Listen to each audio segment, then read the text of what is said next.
Então esse indicador aqui do lado aqui no gráfico,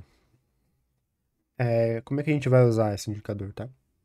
Então, primeiramente, o que é esse indicador? Esse indicador, ele indica pra gente, né, o saldo da agressão de cada candle que tá mostrado aqui.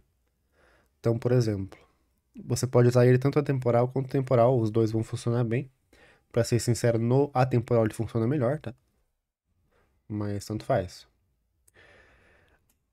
O que basicamente você vai usar? Então, ele faz parte, como se fosse de uma análise primária do fluxo. O que seria essa análise primária? Seria as primeiras coisas que você vai olhar, que é o quê? A região do preço que você quer entrar no trade, como estão as agressões de compra, de venda, como está o book, como que está se comportando nas renovações de lote, tem absorção, não tem, tem exaustão, não tem, e volume no VAP. Então essa faz parte da sua análise primária, digamos assim, para você decidir e tomar uma decisão para fazer um trade. E além disso, você pode usar a quantidade de agressão como uma confluência a mais para você fazer como se fosse uma confirmação de um trade legal. Então, como é que você vai fazer isso? Quando você pega uma exaustão ou uma absorção, eles são dois tipos de trade praticamente contrários um do outro, né? Um tem volume e o outro não tem. Mas muitas vezes você tem dificuldade de enxergar o que que é volume e o que que não é. Porque só pelo TIT você precisa ter um repertório grande para você identificar volume e sem volume. Porque muitas vezes pode acontecer o seguinte: pode acontecer de você achar que tá sem volume, mas na verdade ele ganhou frequência, né? Então ele tá com agressões menores, de menor volume, só que ele tá mais frequente, ele agride mais rápido. O que acaba que fica na mesma coisa. Ou às vezes ele tem muito volume, só que em agressões mais dispersas uma da outra. Daí você acha que ele tá sem tendência, ou tá sem interesse. Então, o que que a gente faz para corrigir essa, essa, como se fosse um erro que você comete ao fazer uma leitura de volume? A gente usa a quantidade da agressão, que é o quê? Ele vai contabilizar a compra menos a venda, né? Então, isso é o saldo da agressão, ele compra menos a venda. Ele vai me dizer se naquele candle teve um saldo positivo ou negativo. Só isso. Então aqui, por exemplo, a gente vê nesse candle grande aqui de abertura do dia, ó. Nos três primeiros candles de abertura do dia, a gente teve alto volume de venda. A gente teve aqui, no primeiro candle, deixa eu pegar aqui, ó, primeiro candle teve volume de venda, aqui teve volume maior de venda, e aqui ele equilibrou mais para compra, certo? Por que que mostra esse verdinho sendo que o candle é vermelho? Porque mesmo que teve mais agressões de compra, ele demonstra só agressão, né? Não demonstra o book. Essas agressões de compra foram absorvidas, né? Então, se ele tá verdinho aqui e aqui tá vermelho, quer dizer que as agressões de compra, essas de compra que fizeram um saldo positivo, foram absorvidas. Não fez efeito, não surtiu efeito no preço. Daí o quarto candle aqui, ó, pode ver que já a venda já voltou com força. Já voltou com força, volume para baixo de novo.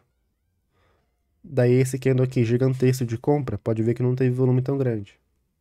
Então às vezes você pensa assim, bom, o preço está gigante, deixa eu colocar o gráfico 6P pra gente ver a diferença. O gráfico 6P eu não gosto muito de usar porque ele fica muito coisinha um do lado do outro aqui, ó. Mas vamos lá. Ó, pode ver que essa é uma região onde ele teve muito volume, ó. Aqui, tentou romper para baixo, não conseguiu. Olha o volume que tá aqui, ó, gigante, né? Você consegue ver aí, galera? Tá meio pequeno. Deixa eu dar um zoom aqui.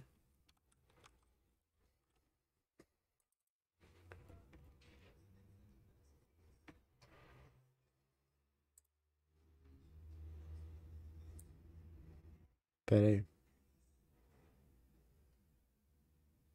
Então, a gente tá analisando essa região de acumulação aqui, né?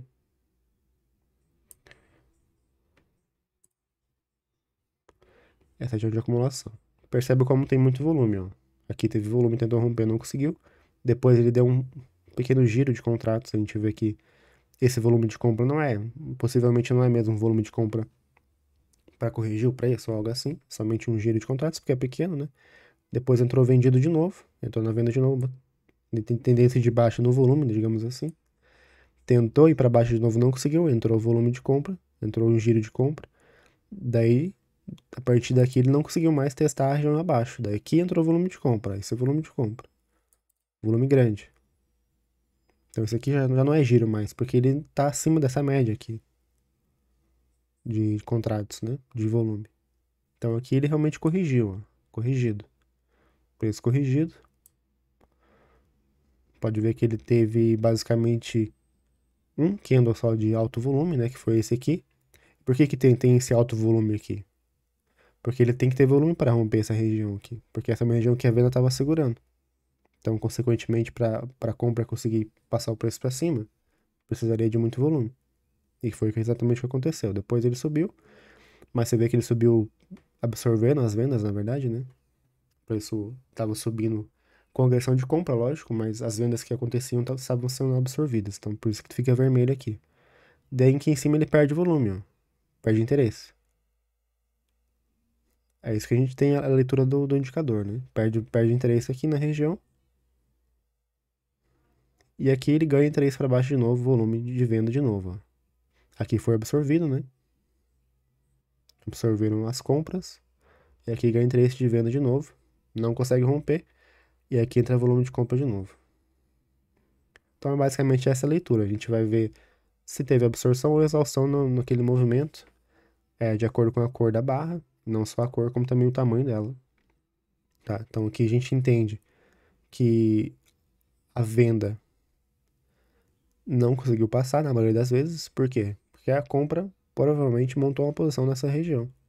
Ou defendia com muito mais força pelo book, né? Do que realmente pelo TT. Por que isso? Porque as barras de venda são maiores. São mais frequentes. Mas por que que o preço não vai para baixo, então? Porque tem pressão no book. O book pressiona para cima. Os caras renovam o lote para compra e a venda não consegue passar para baixo. Consequentemente, vai estar grande de volume de venda, porque é só a agressão que ela conta. Mas mesmo assim não passa para baixo. Depois o preço corrige realmente lá para cima. E aqui, por exemplo, agora a gente vê que ele está sem volume, ó. Sem volume para os dois lados, não tem nada de interesse.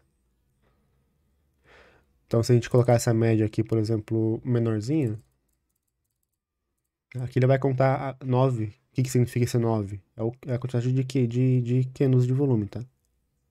Então, se a gente contar isso aqui, tipo 10, ó, a gente percebe que aqui o volume, a média de volume era bem maior do que tá agora, ó. Então, agora ele tá com a média abaixo, a média de volume abaixo do que ele realmente trabalhou durante esse dia. Você pode colocar um pouco maior também, 30, por exemplo. Ó, o volume vem caindo. Aqui cresceu o volume, ó. O máximo de volume seria aqui. Daqui foi pra cima, foi perdendo volume, agora tá praticamente zerado. Não tem interesse pra romper pra cima nem pra baixo. Então o que que você faz em momentos como esse? Não faz absolutamente nada, não tem o que você fazer. Você não tem interesse de romper pra cima ou pra baixo, não tem interesse de levar o preço, de ter urgência. Então, basicamente aqui você fica sem ação. Somente olhando para esse indicador você já entende isso, fica sem ação. Aqui você, pelo VAP, você entende que é uma região de acumulação, né? Então, ele indo daqui para baixo, você tem uma possível volatilidade a mais de venda, e no daqui para cima, uma possível volatilidade a mais de compra. E olhando pelo TIT, você percebe que ele não tem tanto interesse assim. Você percebe que as agressões grandes, entre aspas, grandes que tiveram nos últimos minutos, não são tão grandes assim, né? Então é realmente um mercado sem interesse nenhum, sem técnica para operar hoje. Basicamente só teve uma operação que ele entregou de qualidade, que foi aquela do início do dia. Que foi essa operação aqui da abertura. Aqui ele foi lá para cima, testou essa região, não conseguiu passar, e aqui entregou uma venda. E agora aqui de novo ele entregou mais uma venda, né? Essa venda aqui. Mas foram só essas duas operações que foram boas. Essa aqui foi muito rápido, não tinha como você pegar. E o restante é meio do caminho, ó. Só o ruído. Não tem o que você fazer que seja independentemente do gráfico que você usa, tá? Então é isso.